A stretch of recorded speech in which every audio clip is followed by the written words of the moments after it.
నమస్కారం. జనరల్గా యాక్సిడెంట్ అంటే ఒక అనుకోకుండా జరిగే ఒక దుర్ఘటన. జనరల్గా యాక్సిడెంట్స్ అనేటివి మామూలుగా పనుల మీద ఎక్కువగా మనం రోడ్ల మీద మనం తిరిగేటప్పుడు చాలామందికి, అంటే ముఖ్యంగా మీడియా మిత్రులు, మీరు కావచ్చు, రాజకీయాల్లో ఉన్న మేము కావచ్చు, పనుల మీద తిరిగే వాళ్ళు చాలామంది కావచ్చు, ఎవరైనా సరే రోడ్ల మీద తిరిగేటప్పుడు నియర్ యాక్సిడెంట్ ఎక్స్పీరియన్స్ అనేటివి చాలామందికి వస్తుంటాయి. చాలామందికి వచ్చినప్పుడు మనమంతా ఏంటంటే, అబ్బో ఎట్లో దగ్గరికి వచ్చి యాక్సిడెంట్ మిస్ అయింది, మనకేం కాలేదు, మన వల్ల అవతలోడికి ఏం కాలేదు, ఈరోజు బాగుందని చెప్పి ఇంటికి వెళ్ళి ప్రశాంతంగా పడుకుంటుంటాం. దీని నుంచి అడ్వాంటేజ్ తీసుకోవాలనే ప్రయత్నం అనేది మనలో ఏ ఒక్కరు కూడా చూడం. ఎందుకంటే అడ్వాంటేజ్ తీసుకోవడం వలన మనకు వచ్చే పెద్ద గొప్ప ఏమి ఉండదు. కానీ ఇక్కడ ఒక వ్యక్తికి, జిల్లాలో ఒక వ్యక్తికి ఖచ్చితంగా దాని అవసరం అనేది ఉందన్నమాట. ఒక ఇంపార్టెన్స్ కోసమో, ఎగ్జిస్టెన్స్ నిరూపించుకోవడం కోసమో, రాజకీయం కోసమో, సింపతి కోసమో, అతి ముఖ్యంగా గన్మెన్ల కోసమో యాక్సిడెంట్ అనే దాన్ని ఏదో తన మీద పెద్ద ఇన్సిడెంట్ జరిగింది అనే దాన్ని ప్రూవ్ చేసుకుంటూ వెళ్ళిపోయిన గన్మెన్లని మరీ తిరిగి తెచ్చుకునే ప్రయత్నంలో భాగంగా ఒక కొత్త డ్రామా, ఇది కొత్త డ్రామా అని చెప్పకూడదు, పాత డ్రామా అని చెప్పాలి. ఎందుకంటే జరిగిన ఈ సంఘటనని ఒకసారి మనము గతాన్ని ఒకసారి గుర్తు చేసుకుందాం. 2009 ఎలక్షన్లలో ప్రకాష్ రెడ్డి మొట్టమొదటిసారి రాప్తా నియోజకవర్గానికి పోటీ చేయడం జరిగింది. ఆ టైంలో గాదకుంట అనే గ్రామంలో చిన్నపాటి ఘర్షణని చూపెట్టుకొని ఆ రోజున్న రాజశేఖర రెడ్డి గారి దగ్గరికి వెళ్ళి ఈరోజు ఎట్లయితే ఏడుపులు పెడబొబ్బులు పెడుతున్నాడో అదే రకంగా ఆ రోజు ఏడుపులు పెడబొబ్బులు పెట్టి అక్కడి నుంచి గన్మెన్లని ఆ రోజు తెచ్చుకోవడం జరిగింది.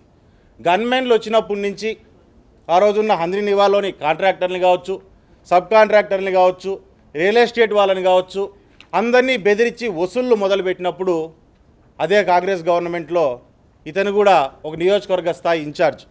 అలాంటి కాంగ్రెస్ గవర్నమెంట్లో ఇతను నియోజకవర్గ స్థాయి ఇన్ఛార్జ్గా ఉన్నప్పటికీ అదే కాంగ్రెస్ గవర్నమెంటు ఇతని గన్మ్యాన్లను తొలగించింది. గన్మ్యాన్లను తొలగించినప్పుడు ఇతను ఏం చేసినాడంటే అక్కడి నుంచి ఒక వారం రోజులు 10 రోజుల వ్యవధిలో మన గుత్తి దగ్గర, పామిడి దగ్గర నిలబడిన లారీకి 5678 బ్లాక్ స్కార్పియో వెళ్ళి తగులుతుందన్నమాట. తగలంగానే అదేంటి మామూలు నిలబడిన లారీకి వెళ్ళి తగులుతాడు. పాపం లారీలో ఎవరికి ఏం కాలేదు, ఈ పక్క బండ్లో వాళ్ళకి కూడా ఎవరికి ఏం కాలేదు. మళ్ళీ మరుసటి రోజు నుంచినే మీడియా ద్వారా కావచ్చు, పేపర్ల ద్వారా కావచ్చు, తన కావచ్చు బయటకు వచ్చి మాట్లాడడం ఏంటంటే, నాకు చాలా హాని ఉంది, నా ప్రాణాలకు హాని ఉంది, నాకు గన్మ్యాన్లను ఇప్పియండి అని చెప్పని మీడియాలో రావడము, వేరే వేరే నాయకులతో స్టేట్మెంట్లు ఇప్పడం నియోజకవర్గంలో, ఈ రకంగా ఒక పెద్ద హైడ్రామా ఆ రోజు చేశారు.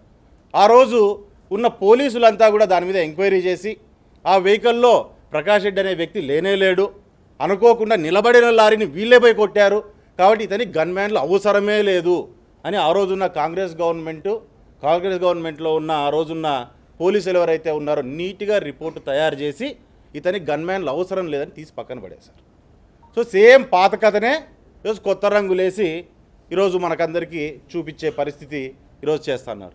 ఈరోజు సురేంద్ర గారిని చూడంగానే ఏంట్రా బాధ అంటే, ఇందాక అన్న చెప్పినట్టుగా ఈ జిల్లాకు లైఫ్ లైన్గా నిలబడిన హంద్రీనివా కాలువ ఏదైతే ఉందో ఆ రోజున్న పరిస్థితుల్లో గవర్నమెంట్ సపోర్ట్ తీసుకొని ఇతను పూర్తి స్థాయిలో అతని స్థాయికి మించిన వర్కుల్ని తీసుకోవడము, పనులను పూర్తి చేయకోకుండా 7-8 ఏళ్ళు ఆ ప్రాజెక్టు డిలే అయ్యే పరిస్థితి, పూర్తి ఫండింగ్ ఉన్న ప్రాజెక్టు డిలే అయిపోయే పరిస్థితుల్లో ఉన్నప్పుడు ఇక్కడ మాత్రమే కాదు, మొత్తం ఎక్కడైతే ఫేజ్ 2లో ఉన్న కాంట్రాక్ట్ పనులు అన్నింటిలో కూడా కాంట్రాక్టర్లు ఎక్కడైతే పని చేయలేని పరిస్థితి ఉందో వారందరినీ వాళ్ళు చేస్తారా లేదా అని వాళ్ళని అడిగి తొలగించి కొత్త కాంట్రాక్టర్లకు పాత రేట్లతో ఆ రోజు వర్కులు ఇవ్వడం జరిగింది. ఎందుకు?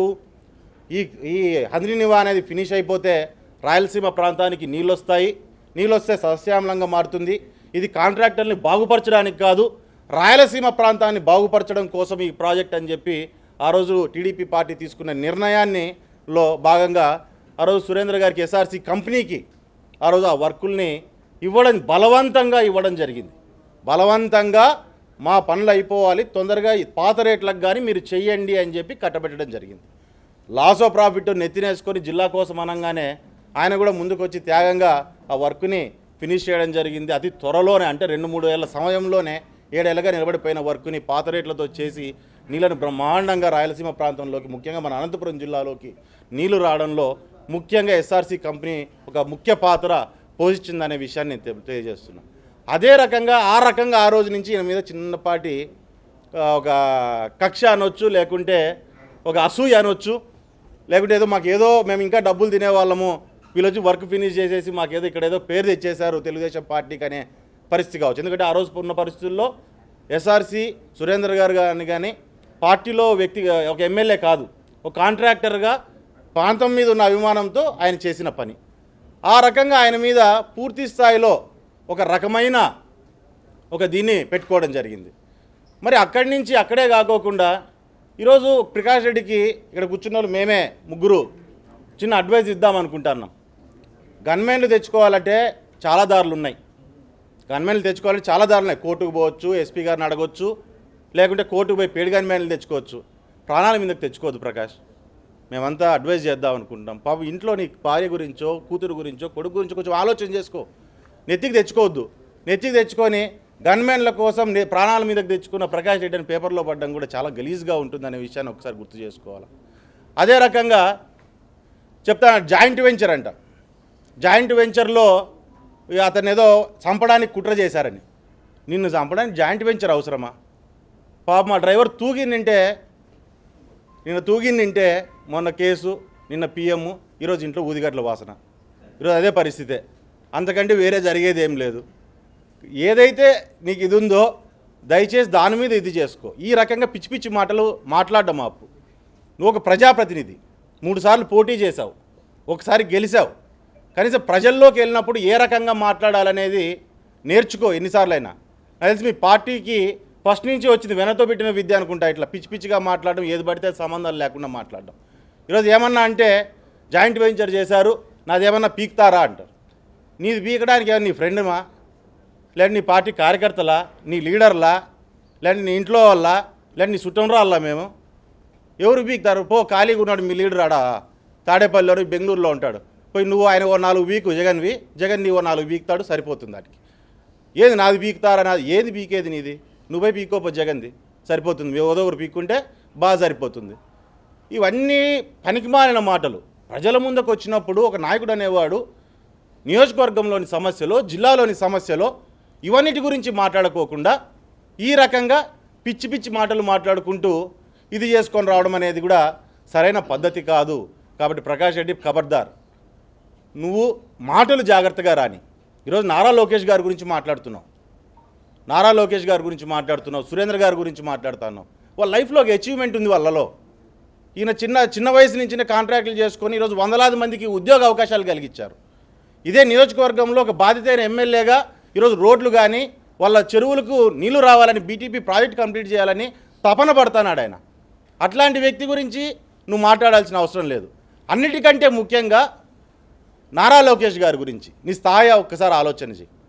నీకు పెద్ద హైవే వేస్తేనే స్ట్రైట్గా పోలేవు. టార్గెట్ లోకేష్, నువ్వు నా టార్గెట్ అంటున్నావు. స్ట్రైట్గా హైవే వేస్తే హైవేలో స్ట్రైట్గా పోలేకపోయి బండిని తగిలించుకున్నావు. నువ్వు మాట్లాడుతున్నావు, నువ్వు టార్గెట్ నువ్వే నాకు అని చెప్పని. నీ స్థాయి ఏంటి?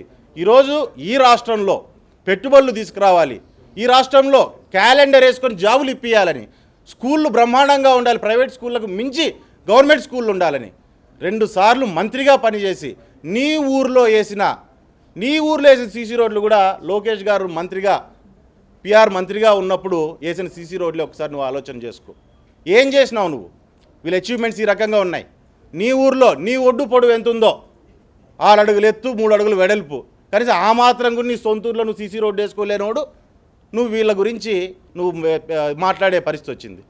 ఒక శ్రీరామ్ గురించి మాట్లాడితేనో, సునీతమ్మ గురించి మాట్లాడితేనో, పరిటాల రవీంద్ర గురించి మాట్లాడితేనో, సురేంద్ర గారి గురించి మాట్లాడితేనో, లేకుంటే నారా లోకేష్ గారి గురించి మాట్లాడితే మేము పెద్దోళ్ళు అయిపోతాము, నేను ఏం చేయకపోయినా పర్వాలేదు, నేను పెద్దోళ్ళని అయిపోతాను అనే ఆలోచన చేయడం అనేది దయచేసి ఆ పద్ధతిని ఖచ్చితంగా మార్చుకోవాల్సిన అవసరం ఖచ్చితంగా నీలో ఉందని చెప్పి నేను తెలియజేస్తున్నాను. మీరు కొట్లాడతారు, మాకెందుకు మీరు కొట్లాడేది? మీ లీడర్లు అందరూ మాకు అవసరమా? జనాలకు అవసరమా? ఎవరికి అవసరము? నువ్వు ప్రెస్ మీట్ ముందర వచ్చి మీ లీడర్ల గురించి, మీ లోకల్ గురించి మాతో బయట అందరికీ మాట్లాడే పని ఏం అవసరం ఉంది? నువ్వు రోడ్డు మీద కూర్చుంటే మల్రెడ్డి గాడు వాడు వెంకరామరెడ్డి గాడు అంటావు, ప్రెస్ ముందరకు వస్తేనే వెంకరామరెడ్డి అన్న మల్రెడ్డి మామ అంటావు. అంటే మామూలుగా ఇట్లా ముందు ఒక మాట వెనకో మాట మాట్లాడినప్పుడు ఆబ్వియస్లీ చిన్న చిన్న లోకులు అయినా మాకు అనవసరమైన విషయం అది, దాని గురించి మేము పెద్దగా మాట్లాడాల్సిన అవసరం కూడా లేదు, అది మీ ఇంటర్నల్ ఇష్యూను. మరి అదే రకంగా మహేశ్వర్ రెడ్డి గురించి మాట్లాడుతున్నాం. నా దృష్టిలో తోపుదుర్తి గ్రామానికి చెందిన మహేశ్వర్ రెడ్డి అనే పిల్లోడు ఒక హీరోనే. 19 ఏళ్ల వయసులో ఈ అప్పర్ పెన్నార్ ప్రాజెక్టులో ఉన్న పేరూరు డ్యామ్కి కింద ఉన్న సోమరవాళ్ళపల్లి పుట్టకర్మ రిజర్వాయర్లను క్యాన్సిల్ చేసి తోపుదుర్తిలో రిజర్వాయర్ కట్టుకోవాలి అని ప్లాన్ చేసినప్పుడు తోపుదుర్తి గ్రామానికి సంబంధించిన ఎంతోమంది రెడ్ల అండ్ కురువ కమ్యూనిటీకి సంబంధించిన వారి భూములన్నింటినీ కూడా మునగడలేకపోతాయి. దానికి వచ్చే కాంపన్సేషన్ని నువ్వు కొట్టేయాలని చెప్పి నువ్వు నీ ఫ్యామిలీ మీదకి ఆన్లైన్లో పీకి మార్చుకునే ప్రయత్నం చేసినప్పుడు మొట్టమొదటిసారిగా గొంతెత్తి మాట్లాడి దానికి వ్యతిరేకించిన వ్యక్తి మహేశ్వర్ రెడ్డి. అట్లాంటి పిల్లోని ఆ రోజు నుంచి చివరి రోజు చనిపోయేంత వరకు మానసికంగా శారీరకంగా ఇబ్బంది పెట్టి బ్రహ్మాండంగా పిల్లోని మానసికంగా పూర్తి స్థాయిలో బ్రేక్ అయ్యే పరిస్థితి తీసుకొని వచ్చినాం. ఈరోజు అంత కాకోకుండా నీ సభ్యత సంస్కారం ఎక్కడికి పోయింది? మీడియా ముందర వాళ్ళ భార్య గురించి వాళ్ళకున్న వేరే వేరే దీనిల గురించి ఇవి ఉన్నాయి అవి ఉన్నాయి అట్లా చేసినారు ఇట్లా చేసినారని చెప్పి మాట్లాడే అంత దీనస్థితికి నువ్వు దిగజారావు. నువ్వు మహిళల గురించి జనరల్గా నీకున్న ఒపీనియన్ ఏ రకంగా ఉంటుందనేది ప్రజలందరికీ ఇంతవరకు నీ ప్రెస్ మీట్లు కావచ్చు, మీటింగులు కావచ్చు, నువ్వు మాట్లాడే పద్ధతులు కావచ్చు చూసినప్పుడు ప్రతి ఒక్కరికి అర్థమవుతుంది నువ్వు ఏ రకంగా మాట్లాడుతావు మహిళల గురించి, ఏ రకంగా మహిళల పట్ల నీకున్న గౌరవం ఏంటి అనేది కూడా పూర్తి స్థాయిలో ప్రజలందరికీ అర్థమయ్యే పరిస్థితుంది. ఈరోజు ప్రజల్ని రకరకాలుగా మహిళలనే ఇదే నియోజకవర్గంలో అమ్మ డైరీ పెట్టి ఒకరి దగ్గర 10,000 రూపాయలు వసూలు చేసి 6-7 కోట్ల రూపాయలు 3 ఏళ్ల పాటు నువ్వు అకౌంట్లో పెట్టుకొని దాన్ని చూపించి నువ్వు లోన్లు దొబ్బి ఈరోజు రిటర్న్ వాళ్ళకు ఒక 3-4 ఏళ్ళు అయిపోయిన తర్వాత పిలిపించి ఒకరికి 10,000 రిటర్న్ ఇచ్చినావు. మళ్ళీ 6% ఇంట్రెస్ట్ ఎక్కడికి పోయింది ప్రకాష్ రెడ్డి? నిన్ను నమ్ముకొని డబ్బులు ఇచ్చిన వాళ్ళు నీ పార్టీ వాళ్ళే లాస్ట్కి ఇది దొంగడైరి అని చెప్పని పాలు పోయడానికి కూడా భయపడే పరిస్థితికి వచ్చింది. దాన్ని ఈరోజు మూసేసుకొని ఈరోజు గవర్నమెంట్కి ఇస్తానంటావు, కానీ అమ్ముకోవడానికి మాత్రం బయట ప్రయత్నం చేస్తాను. నువ్వు చేసిన మోసం ప్రజలందరికీ తెలిసి, మార్కెట్లో తెలిసి నీ అమ్మ డైరీ కొనడానికి కూడా ఎవరు ముందుకు ధైర్యం చేయలేని పరిస్థితి ఈరోజు వస్తుంది. సో ఈ రకంగా నువ్వు మహిళల పట్ల చూపించే ఏ రకమైన ఉద్దేశం నీకు ఉందనే విషయాన్ని కూడా పూర్తి స్థాయిలో ప్రజలందరికీ కూడా అర్థమవుతుంది. దయచేసి ఈ పద్ధతులు మానుకో, ఈ రకంగా చిల్లర మాటలు మాట్లాడేది మానుకో. ఈ మాట్లాడడం వల్ల నీకు వచ్చే బెనిఫిట్ ఏం లేదు. నువ్వు బయట మాట్లాడుతుంటే జనాలు నిన్ను జోకర్గా తీసుకుంటున్నారు, నీకు అర్థం కావట్లేదు. నువ్వు జోకర్గా తీసుకుంటున్నారు. మరీ నీకు క్లియర్గా చెప్తున్నాం, నీకు గన్మ్యాన్లు కావాలంటే అప్లై చేయగానే దయచేసి ఇట్లా పనులు చేయొద్దు. ఈరోజు తెలుగుదేశం తరఫున మేము ముగ్గురు చెప్తున్నాం, శ్రీకంఠం సర్కిల్లో సాపేసుకొని మనకు నైట్లో కుక్కలు కూడా ముగ్గు చూడవు, బతుక్కోపో. నిన్నెవడు మాట్లాడిచ్చేవాడు లేడు, నిన్నెవడు ఇది చేసేవాడు లేడు.